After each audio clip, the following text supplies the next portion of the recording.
Hi there. Today I have the Panda 9-inch LCD Smart Writing Tablet.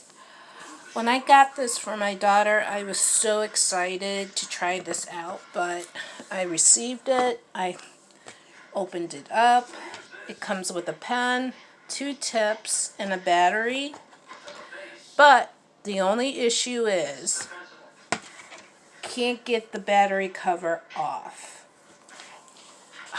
I've been working on this for 2 days, and I mean, it's a wonderful product, but I can't get the battery off, and it comes with no instructions. I mean, sure, it's self-explanatory, but if you can't get the battery cover off, you can't use the product. That's my only issue.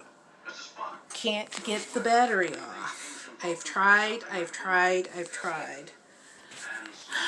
Well, I'm going to try again, and I will, as soon as I open it, or try to open it, I hope to get it open sometime, I will be back with another video.